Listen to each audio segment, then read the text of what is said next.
All right, hey guys, in this video I am going to show you for the first time under the hood of the Project Go app. Now if you're not familiar with the Project Go app, it is similar to Congregate, and so in this video I'm going to show you a high-level overview of the app so you get to see the look and the feel, the speed, and the functionality that is there. So let's dive in. All right, so here I am on the login page of the web version of the app. We do have a mobile app, and I'll be making videos about that in the future, but I'll go ahead and log in. I have an account already, so we'll go ahead and log in here. And here we are on the dashboard, and the dashboard is nice and pretty, has a lot of helpful information here. I have created a sample church that I'll be using just for demonstration purposes, but what we're going to do is go through the menu here on the left, just hit some of the high points. So we'll start with church membership, and so I'll click on member directory. You know, one point that I want to make here is this is a beta version of the app. There's still some tweaks and improvements that we're making to the app, one of which is on the member directory. We're going to kind of clean this up visually so it's not quite so cluttered, but you know, it works. Everything works really fast. It's one of the things that I really like about the app is everything is just lightning fast. One thing that I also like about the directory here is the ability, let me see, the ability to view in map. So I'm going to click that and you can see where a given member lives in relation to other members, and we can zoom out and see kind of the full map as well. All right, let's see. I'll just kind of click through these others without commenting much on them. We have member groups, account approvals, user roles, role management. These are all admin, you know, features. I am logged in as an admin. But let's go next to the message center. All right, and we'll go to the message manager. And so basically this is just where you can create a message, either an email or a text message. You know, when you're creating a message, you can save it as draft, or you can schedule send or send it right now. And it houses all of the messages here that have been sent out or that are scheduled or in draft mode. So that's really nice, because if I want to go back and see what has been sent, then I can just click on it and I can see exactly who it was sent to and when and all of that. Oh, one thing I wanted to point out too about the email messages specifically is the ability to use an email template.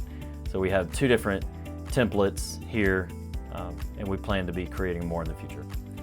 All right, so let's get out of that and let's go next to inbox. So this is just where any emails that are sent to you or that you're a part of the group that it was sent to, where those messages will be housed.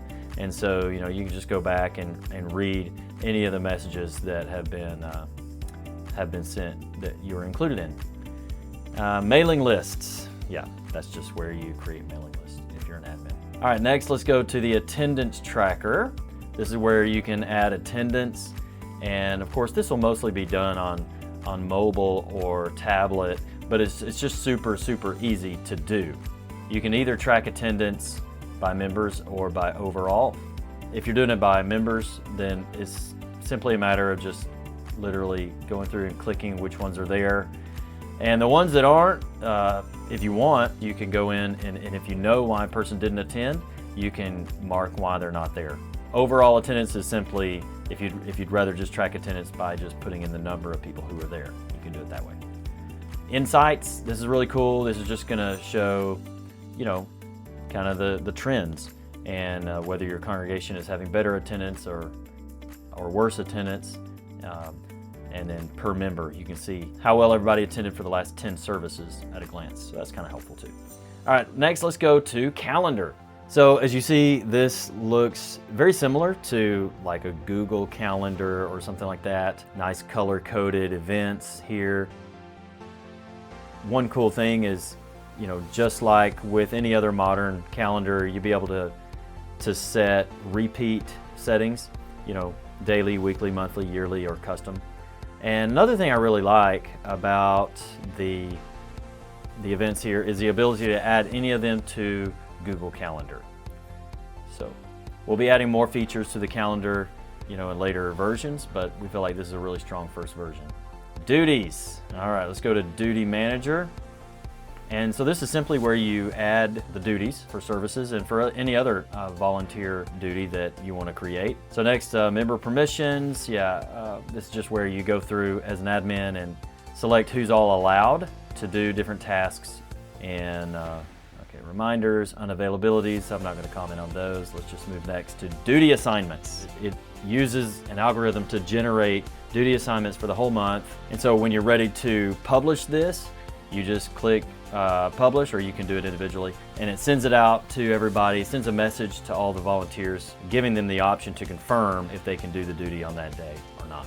All right, next let's go to My Duties. Not really much I want to comment on here. And let's go to Settings. This is just kind of standard stuff, creating the church services. You can customize the app with your own logo and upload your own custom banner and change the footer. As an admin here, you can customize the automated messages that go out from the app. And then My Account is just, your profile, your login details, and notification settings, that sort of thing.